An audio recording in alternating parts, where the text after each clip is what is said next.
तपःशौचम शांतिरार्जवमेव च ज्ञानम विज्ञानमास्तिक्यम ब्रह्म कर्म स्वभावजम. श्रीमद् भगवद गीता. भगवद्गीतेवरील मराठी भाषेतील श्री संत ज्ञानेश्वर महाराजांची सर्वोत्तम टीका म्हणजे ज्ञानेश्वरी अर्थात भावार्थ दीपिका. अध्याय 18. मोक्ष संन्यास योग. ह्या अध्यायाच्या अंतर्गत श्लोक क्रमांक 41 पासून नवीन विषयाला प्रारंभ होत आहे. त्याची प्रस्तावना भगवंतांनी 41व्या श्लोकामध्ये सांगितली. ब्राह्मण क्षत्रिय विशाम शूद्राणांच परंतप कर्माणि प्रविभक्तानि स्वभाव प्रभवैर्गुणैः. हे सांगत असताना हे परंतप अर्जुनाला सांगितलं, ब्राह्मण क्षत्रिय विशाम म्हणजे ब्राह्मण क्षत्रिय आणि वैश्य च शूद्राणाम आणि शूद्रांची कर्माणी जी त्यांची स्वाभाविक कर्म आहे. ही स्वाभाविक कर्म कशी निर्माण झाली आहे तर स्वभाव प्रभवैही गुणैही मायेपासून उत्पन्न झालेले कोण सत्वगुण रजोगुण तमोगुण या 3 गुणांनी ही चौघांची कर्म ही विभागली गेलेली आहे. असा हा विचार 41व्या श्लोकात सांगितला. त्यावरच्या ज्ञानेश्वर महाराजांच्या भाष्याच्या स्वरूपामध्ये असणाऱ्या ओव्याही आपण त्या पाहिल्या. त्याचं चिंतन आपल्याला लक्षात आहे असं गृहीत धरून पुढच्या विषयाला प्रारंभ करूया. मधल्या काही दिवसामध्ये नैमित्तिक कारणाच्यामुळे काहीसा आपल्याला विराम घ्यावा लागला, पण पुनश्च एकदा ज्ञानेश्वरीच्या चिंतनाला, गीतेच्या चिंतनाला आज आपण प्रारंभ करत आहोत.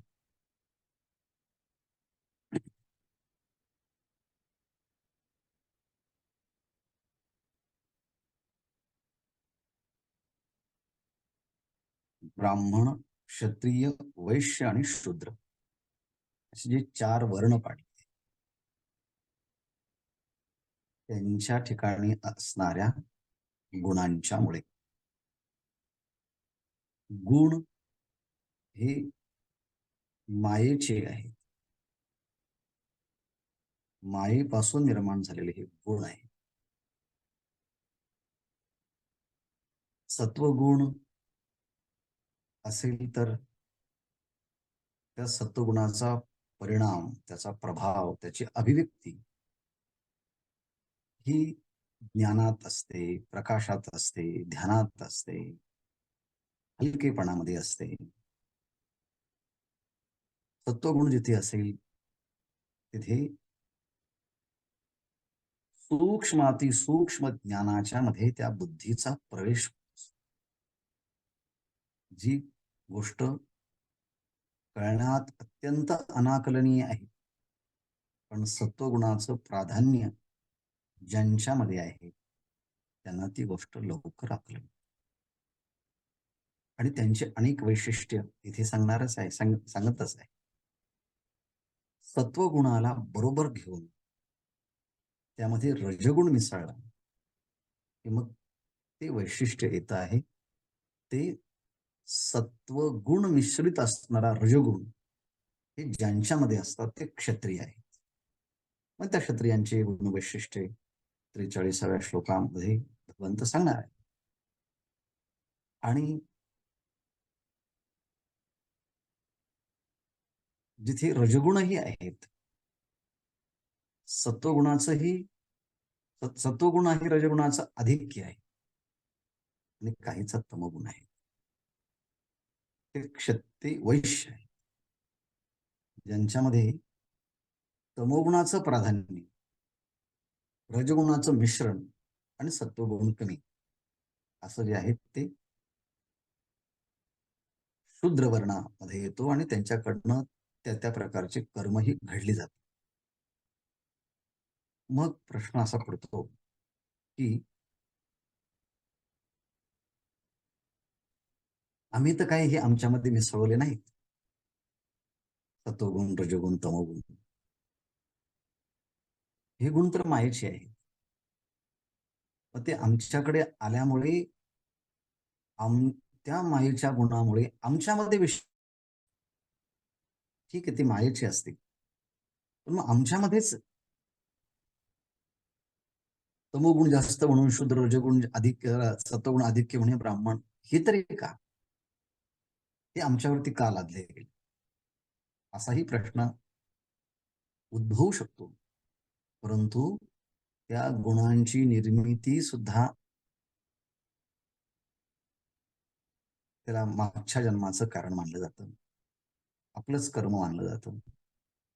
शास्त्र विरुद्ध क्रिया घडल्या गेल्या, निषिद्ध क्रिया घडल्या गेल्या, मग रजगुणाचं आणि तमगुणाचं प्राबल्य वाटतं आणि मग आपलेच आपल्यापासून निर्माण झालेले गुण आपल्याला डॉमिनेट, प्रभावित करत असतात.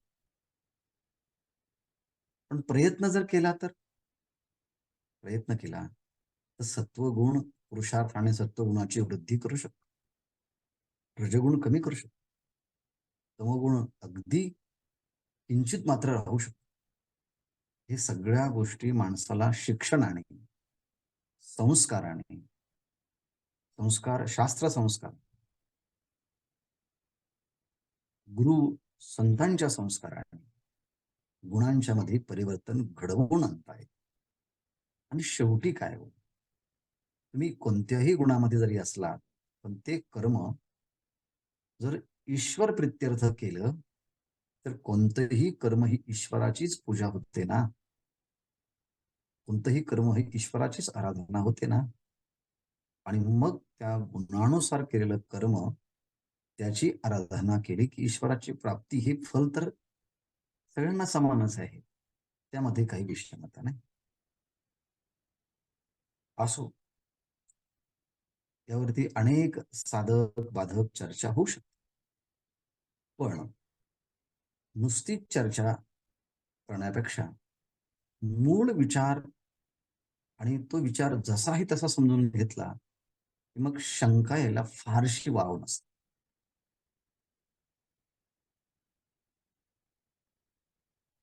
सत्वगुणाचं प्राधान्य आहे, सत्वगुणाला जोडी रजगुणाचाही आहे, पण तो कमी आहे आणि तमगुण किंचित मात्र आहे. असा हा ब्राह्मणाच्या स्वभावामध्ये असणारा हा सत्वगुणाचा अधिक्य असेल तर कोणकोणते गुण त्याच्या सत्वगुणाच्या अधिक्यामुळे त्याच्या व्यक्तिमत्वातून अभिव्यक्त होतात, त्या सगळ्यांची एक विशेष यादी भगवंतांनी आपल्यासमोर प्रस्तुत केली आहे. त्यावरती ज्ञानेश्वर महाराजांच्या ओव्या सुद्धा अतिशय सुंदर आहे. आज आपण प्रारंभ करूया थोड्याशा ओव्याही वाचून आणि मग त्याचा क्रमशः चिंतन उद्यापासून होईलच. शमो दमस्तप शौचम शांतिरार्जवमेव च ज्ञानम विज्ञानमास्तिक्यम ब्रह्म कर्म सो.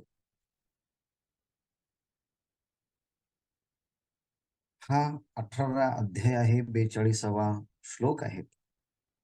यामध्ये सांगितलेले जे काही गुणवैशिष्ट्य आहेत ब्राह्मण कर्माची, त्यातली ती सगळी पद जी आहेत, त्या पदांचा विचार आपण 16व्या अध्यायामध्ये दैवी संपत्तीच्या 24 गुणांचा विचार करताना ते गुण येऊन गेले. अहिंसा पासून सुरुवात केली, त्यामध्ये शम आहे, दम आहे, शौच आहे, हे सगळे गुण 26 गुणामध्ये आलेलेच आहे. म्हणून भाष्यकारांनी यावरती फार भाष्य केलेलं नाही. त्याने सांगितलं की तुम्हाला 16व्या अध्यायामध्ये या संबंधाचा विचार घेऊन गेलेला आहे, तो आपण मुळात पाहून घ्या. हिंसा सत्यम क्रोधस्त्याग शांतिरुपैषुणम दया भूतेश लोलुप्तो मार्दव मृगीलचापलम, हे सगळे दैवी संपत्तीचे 26 गुण आहेत. त्या गुणामध्ये हे सगळे बऱ्याचपैकी गुण आलेले आहेत. त्याचा आपण विचार पाहणार आहोत. शम, शम हा एक पारिभाषिक शब्द आहे. त्या पारिभाषिक शब्दाचा अर्थ होतो अंतःकरणाचा निग्रह किंवा अंतःकरणाची शांती. दम हाही पारिभाषिक शब्द आहे. एका शब्दात दम शब्दाचा अर्थ म्हणजे इंद्रिय निग्रह, जे दम आहे. तप, उदात्त उच्च ध्येय प्राप्त करण्यासाठी आपल्या इंद्रियांना, शरीराला, मनाला झिजवणं, तापवणं आणि त्यातून एक सामर्थ्य प्राप्त करून घेणं. स्वरूपाच्या प्रसारा अटने करणे लागे विरा. स्वरूपाच्या प्रसारा, स्वरूपाच्या प्राप्ती करण्यासाठी अटने करणे जे विरा तेची तप.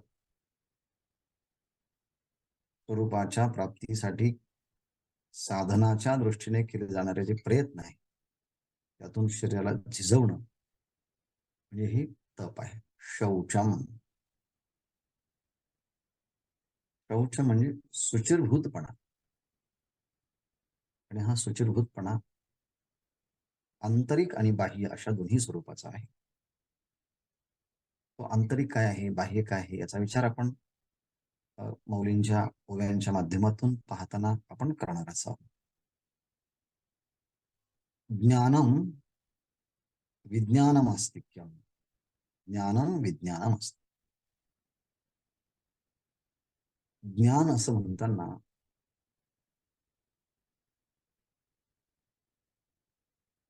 परमात्म स्वरूपाच्या साक्षात्काराचं ज्ञान, आत्मज्ञान. आणि विज्ञान असं म्हणताना प्रपंचाचं ज्ञान, ज्ञान विज्ञान अस्तिक्यम, ईश्वराच्या अस्तित्वावरती आपल्या अंतःकरणामध्ये एक प्रकारचं श्रद्धा, विश्वास असणं, हे अस्तिक्य. मध्ये राहून गेलं क्षमा आणि आर्जवम.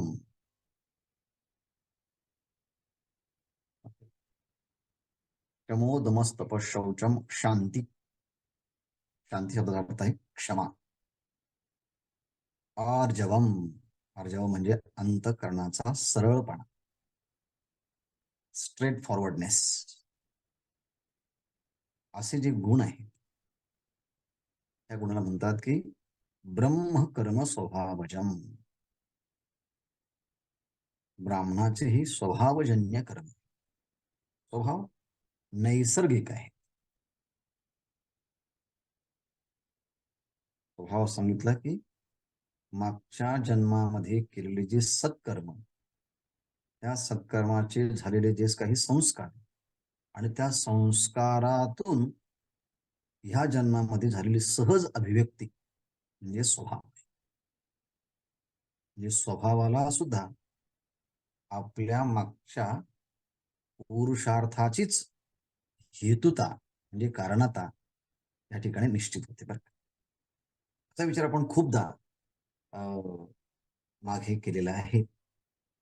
पुनरावृत्ती नको म्हणून पण संक्षिप्त एवढंच म्हणूया की ब्रह्मकर्म स्वभावजम हे ब्राह्मणाचे स्वभावजन्य कर्म, नैसर्गिक कर्म. यावरती ज्ञानेश्वर मार्गाने जे केलेलं भाष्य आहे ते आपण पाहूया.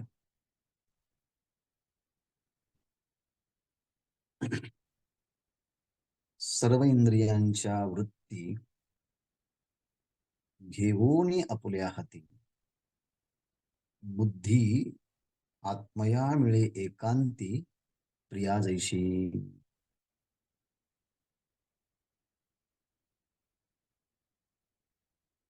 सर्व इंद्रियांच्या वृत्ती,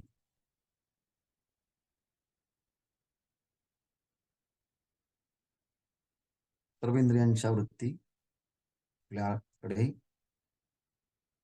ईश्वराच्या कृपेनं आपल्याला ज्ञानेंद्रिय आहे, कर्मेंद्रिय आहे,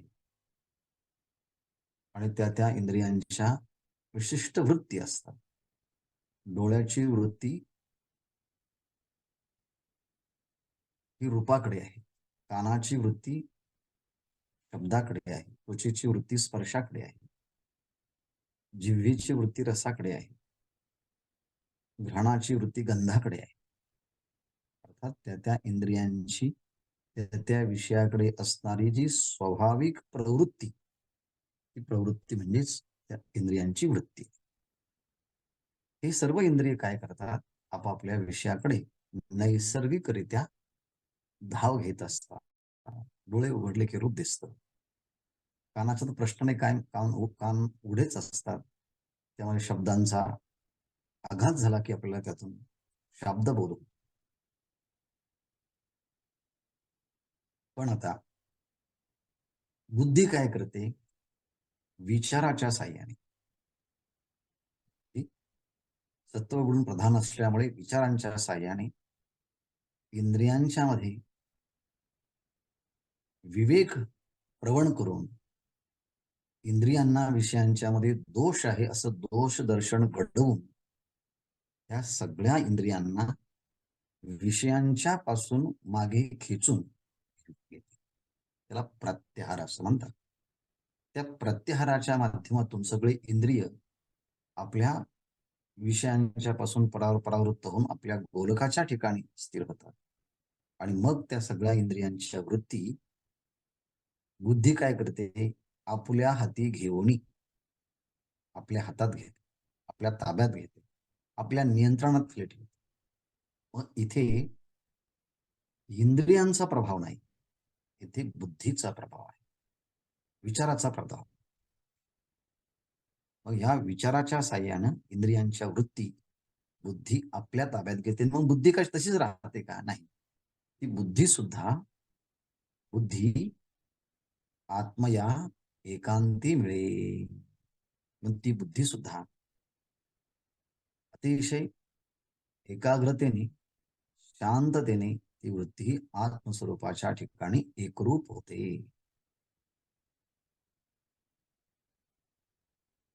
आत्मतत्वाशी बुद्धी ही तदाकार होते. सगळ्या इंद्रियांना घेऊन आपल्या ताब्यात घेऊन त्या इंद्रिय वृत्तींसहित बुद्धी आपल्या स्वरूपाच्या ठिकाणी, आत्मस्वरूपाच्या ठिकाणी लीन होते, तदाकार होते, एकरूप होते, तादात्म्यापन्न होते. बुद्धी आत्मया मिळे एकांती, बुद्धी एकांती आत्मया मिळे.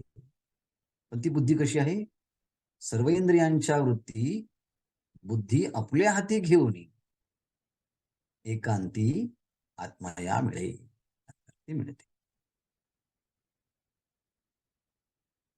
कशी मिळते ते उदाहरण दिलं आहे धर्मशास्त्रात.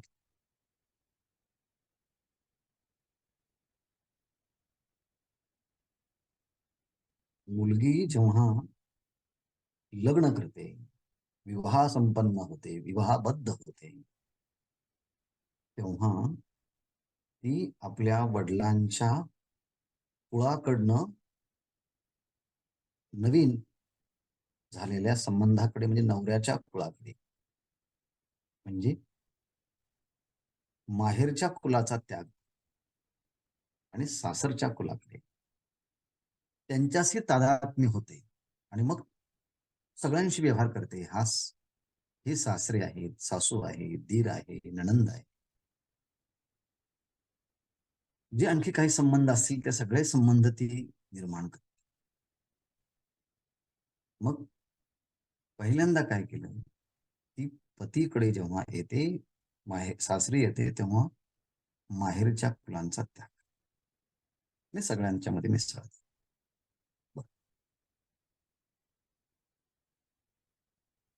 परंतु अशी एक वेळ येते की सासरच्या सगळ्या संबंधाचा त्याग करून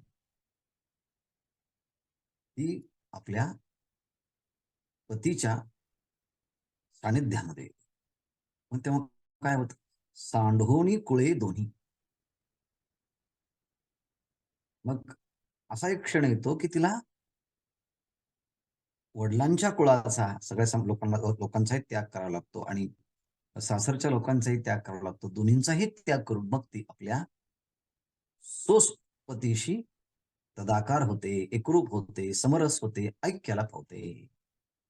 सांडोनी कळे दोन्ही प्रियासी अनुसरे कामे. तसाच उदाहरण दिलंय या ठिकाणी. जैसी प्रिया एकांती मिळे, तशी पत्नी आपल्या पतीशी एकरूप होते. दोन्हींचाही त्याग. तसं बुद्धी ज्ञानेंद्रियांच्या वृत्ती, कर्मेंद्रियांच्या वृत्ती काय करते? त्या ज्ञानेंद्रियांचे विषय, कर्मेंद्रियांचे विषय दोन्हींचाही त्याग करते.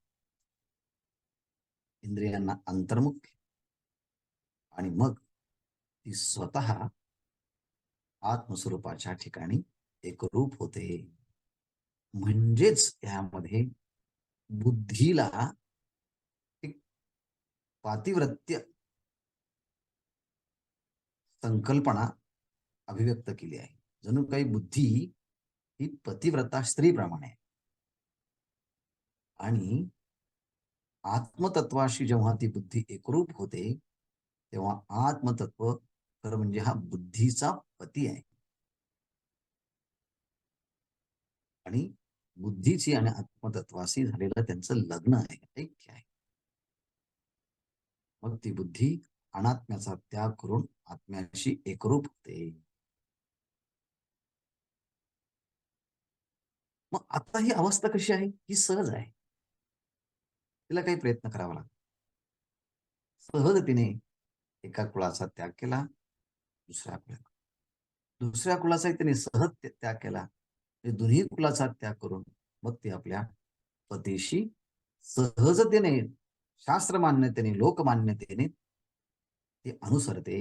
त्याप्रमाणे बुद्धिवृत्ती सुद्धा बुद्धी सुद्धा ज्ञानेंद्रियांच्या वृत्ती, कर्मेंद्रियांच्या वृत्ती त्या विषयांच्या त्याग करून त्या इंद्रियांना मागे घेते आणि स्वसामर्थ्याने ती आपल्या आत्मस्वरूपाशी एकरूप होते. त्याला तदा द्रष्टू स्वरूपे अवस्थानम. बुद्धी आत्माकार होते. त्याला तुम्ही निध्यासन म्हणा, त्याला तुम्ही समाधी म्हणा, त्याला अहम ब्रह्मास्मी, मीच ते ब्रह्म आहे अशा स्वरूपाचं ज्ञान ह्या स्वरूपाने बुद्धी आत्मतत्वाशी एकरूप होते. फरक इतका असा आहे. दमामध्ये सुद्धा हाच प्रकार, पण इथे दमाचा अभ्यास झाल्यानंतर क्षत्रियांचं गुणवैशिष्ट्य सांगत असताना पहिल्यांदा क्षम घेतला. एरवी दम अगोदर येतो, नंतर क्षमाचा उल्लेख. इथे ब्राह्मणाचं कर्तव्य कर्म सांगत असल्यामुळे, सत्वगुणाचं आधिक्य असल्यामुळे त्याच्या ठिकाणी मन, बुद्धी हे एकाग्र करण्यासाठी प्रयत्न करावा लागत नाही, सहजतेने. असं सूर्य मावळला की अंधकार सहजतेने, किंवा सूर्य उदय झाला की अंधकार जाऊन प्रकाश सहजतेने, तशी बुद्धी सत्वगुण संपन्न असेल की ती अंतर्मुख होऊन जीव ब्रह्माइक्याच्या स्वरूप स्थिती म्हणजे ती सहजतेने. हे खरं बुद्धीचं वैशिष्ट्य आहे. हे खरं बुद्धीचं वैभव आहे. हे खरं बुद्धीचं मोठेपण आहे आणि हेच खरं बुद्धीची बुद्धिमत्ता आहे. गीतेने याला बुद्धिमान म्हटलं. एतद बुद्ध्वा बुद्धिमान स्यात्. कृतकृत्यश्च भारत 15व्या अध्यायामध्ये समारोप करताना एतत् बुद्ध्वा बुद्धिमान स्यात्, अशा प्रकारे त्या बुद्धीला मीच आत्मतत्व आहे, ब्रह्मस्वरूप आहे, अशा स्वरूपाचा जेव्हा निश्चय होतो तेव्हा त्या व्यक्तीला खऱ्या अर्थानं बुद्धिमान म्हणतात. एतत् बुद्ध्वा बुद्धिमान स्यात्. आणि हीच गोष्ट हरिपाठात सांगतात, बुद्धीचे वैभव अन्य नाही तुझे, एकाकी शिराची सकळ सिद्धी. आणि ह्या बुद्धीचा विचार आपल्याला सात्विक बुद्धी, राजस बुद्धी, तामस बुद्धी केलाय. तेव्हा राजस बुद्धी आणि तामस बुद्धी ही आत्मस्वरूपाच्या ठिकाणी कदाकार होत नाही. ते करण्यासाठी पुन्हा सात्विक बुद्धीच लागते. म्हणून इथे बुद्धी शब्दाचा प्रयोग झाल्याबरोबर आपल्याला मागची सात्विक, राजस आणि तामस या तिन्ही बुद्धी आणि त्यांचं गुणवैशिष्ट्य आपल्या समोर हे आलं पाहिजे. बुद्धी सा पार्थ सात्विकी, त्याला यथार्थ तत्वाला जाणते, त्याला सात्विक बुद्धी. अयथार्थ जाणते ती राजस बुद्धी आहे, आणि विपरीत जाणते ती तामस बुद्धी आहे.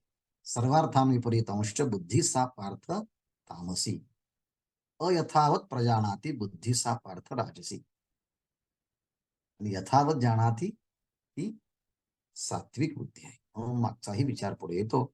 याप्रमाणे सर्व इंद्रियांच्या वृत्ती घेऊन आपली हती बुद्धी आत्मया मिळे कांती प्रिया जैसी. म्हणून माझं ध्यान लागत नाही, माझं मन एकाग्र होत नाही, स्थिरता लाभत नाही, अशी तक्रार होत असेल तर समजायचं की माझी बुद्धी सात्विक नाही, एक राजस आहे किंवा तामस आहे. सात्विक बुद्धी असण्यासाठी काय लागतं, पुन्हा मागचा विचार.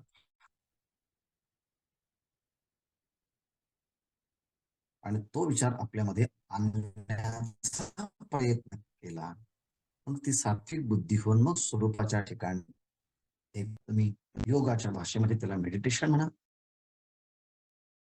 भक्तीच्या भाषेमध्ये त्याला भक्ती म्हणा, किंवा त्याला ज्ञानाच्या भाषेमध्ये ज्ञान म्हणा. शेवटी अंतिम स्थिती ही एकच आहे, स्वरूपाकारपणा. सर्व इंद्रियांच्या वृत्ती घेऊन आपली बुद्धी आत्मया मिळे एकांती प्रिया जैशी, ऐसा बुद्धीचा उपरम तया नाम म्हणजे क्षम. अशा प्रकारे बुद्धीचा उपरम होतो. उपरम होतो म्हणजे बुद्धी बाह्य विषयाचा पूर्णपणे नैसर्गिकरित्या परित्याग करते. म्हणजे कोणत्याही बाह्य विषयाचा निश्चय करणे. तद्बुद्धयस्तदात्मानस्तन्निष्ठस्तत्परायण गच्छन्ते पुनरावृत्ती विज्ञान निर्भूत कल्मषा. त्याच्या अंतःकरणातले कल्मश निघून गेले आहेत, ती बुद्धी तदाकार होते. आणि अशा प्रकारे बुद्धी तिचा उपरम होतो, ती शांत होते, तिची बाह्य गती जी आहे ती समाप्त होते, नैसर्गिकरित्या होते, सहजतेने होते. ऐसा बुद्धीचा उपरम, याप्रमाणे बुद्धी बाह्य सर्व व्यवहाराचा परित्याग करून सहजतेने ती अंतर्मुख होते. असा जो त्या बुद्धीचा अंतर्मुखपणा आहे, त्याला natural withdrawal from external object into our own true nature, आपल्या स्वस्वरूपाच्या ठिकाणी ऐसा बुद्धीचा जो परमो तया नाम म्हणजे क्षमो, तो गुण या उपक्रमो जया कर्माचा, जया कर्माचा तो गुण या उपक्रमो. आता जे सगळे गुण सांगितले आहेत त्यातला हा पहिला गुण आहे. कोणते गुण सांगितले आहे?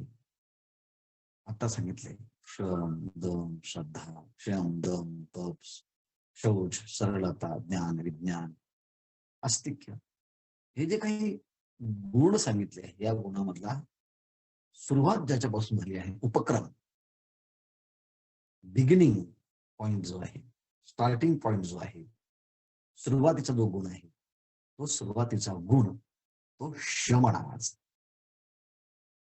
म्हणजे त्याचं मन नैसर्गिक, बुद्धी नैसर्गिक, अंतकरण नैसर्गिक शांत असतं, अंतर्मुख असतं, प्रसन्न असतं.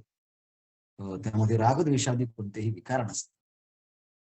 आणि असा जो शम नावाचा जो या सगळ्या गुणांच्या मधला पहिला गुण आहे, तो गुण उपक्रम जया कर्माचा. जया कर्माचा, जया कर्म असं म्हणताना क्रिया येते.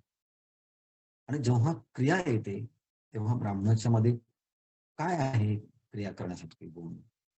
यजन करणं, याजन करणं, यज्ञ करणं, यज्ञ करून घेणं, अध्ययन करणं, पुन्हा अध्यापन शिकवणं, दान घेणं, देणं, हे सगळे जे काही कर्म आहेत, या सगळ्या कर्माला सुरुवात जी होती पहिल्यांदा ती शम गुणापासून. अर्थात हे यजन, याजन, अध्ययन, अध्यापन, दान आणि प्रतिग्रहण या कर्माला आरंभ करण्याची जी आहे सुरुवात, त्याचा पहिला हेतू कोणता असेल तर हा शम आहे असा अर्थ घ्या. किंवा इथे सांगितलेले जे काही 9 प्रकारचे गुण आहेत त्यातला शम हा पहिला घ्या. दोन्ही अर्थाने आपल्याला घेता येईल. मग शम झाल्यानंतर आता आहे दम.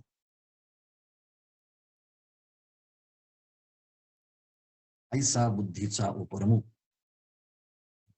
आणि बाह्येंद्रियांचे धेंडे पिटोनी विधीचे नि दंडे, नेदीचे अधर्माकडे काहीच जाऊ. बाह्येंद्रियांचे धेंडे विधीचे नि दंडे पिटोनी अधर्माकडे काहीच जाऊ निधीजी. बाह्य इंद्रियांचे धेंडे, मोठमोठे वर्चस्व, दबदबा ज्यांचा आहे त्या सगळ्या जगावरती, असे मोठे धेंडे. धेंडे का म्हणायचं? खरंच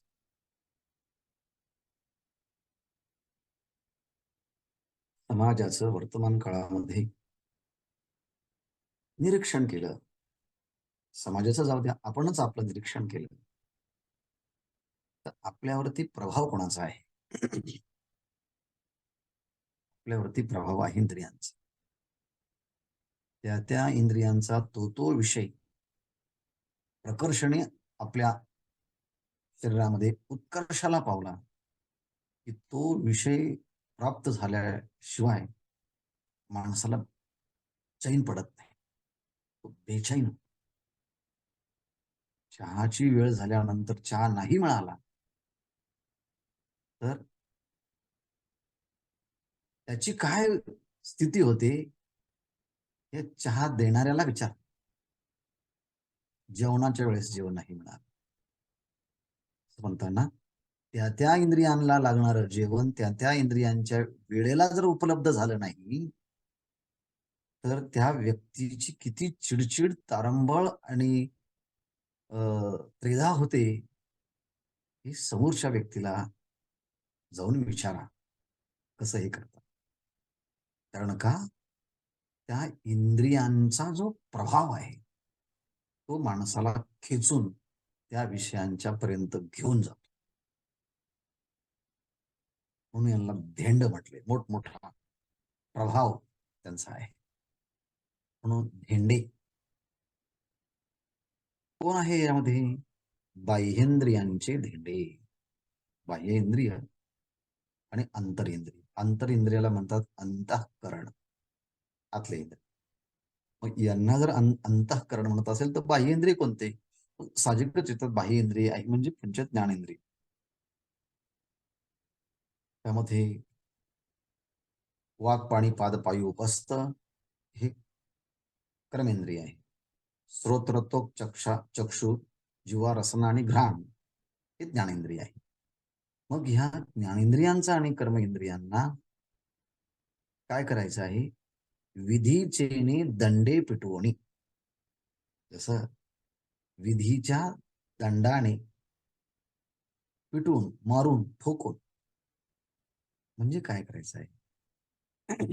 कोणत्याही इंद्रियाला जो विषय द्यायचा आहे तो शास्त्राने ज्या पद्धतीने सांगितला त्या पद्धतीने द्यायचा. जेवढा सांगितला तेवढा द्यायचा. जेवढा जेव्हा सांगितला तेव्हा द्यायचा, जेवढा सांगितला तेवढा द्यायचा, ज्या पद्धतीने सांगितला त्या पद्धतीने. त्या इंद्रियांना उत्सृंखलतेने वागू द्यायचं नाही. मग काय, आज एकादशी आहे, आज शिवरात्र आहे, आज सोमवार आहे, आज आपण काही खायचं नाही, दंडन. म्हणजे आता त्या इंद्रियांना त्यांना जे करायचं आहे त्यापासून त्यांना आज परावृत्त झालं. आज जी शिवरात्र होती, एकादशी होती, सोमवार आहे, म्हणजे माणसं विचाराने आज तो दिवस आहे म्हणून त्या इंद्रियांच्या नैसर्गिक गरजा सुद्धा त्या थोपवतात आणि त्या बंद पाडतात. त्याला म्हणायचं विधीच्या दंडानं त्या इंद्रियांची जी काही नैसर्गिक गती बहिर्मुख आहे, जणू काही तो नियम सांगून म्हणजे जणू काही ठोकून त्या इंद्रियांना मागे आण. बाह्य इंद्रियांचे धेंडे विधीचने दंडे पिटवून. शास्त्राने सांगितलं ना, वेदाने सांगितलं, गुरुने सांगितलंय, शास्त्राने सांगितलं, नाही करायचं. मंदिरात जाताना सभ्यतेने जायचं. आणि मग होतं काय, अधर्माकडे काहीच जावो निधीची. शास्त्र विरुद्ध क्रिया आहे, त्या शास्त्र विरुद्ध क्रियेकडे त्या इंद्रियांना जाऊच द्यायचं नाही. गेले की लगेच आठवण करून द्यायची.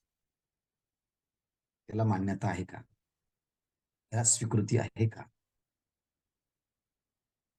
पुन्हा पुन्हा पुन्हा पुन्हा ऐकून शास्त्राचा संस्कार जास्त जास्त झाला की मग माणसाला धर्मशास्त्राची भीती वाटते.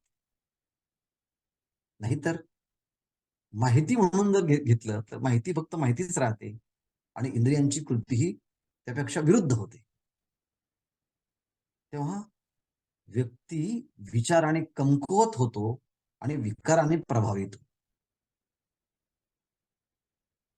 विकाराने प्रभावित जेव्हा होतो तेव्हा विचार कमकुवत होतो. पण शास्त्र संस्काराने विचार प्रभावित झाले पाहिजे आणि हे संस्कार जे आहेत ते संस्कार कमी झाले पाहिजे, सूक्ष्म झाले पाहिजे, विरळ झाले पाहिजे.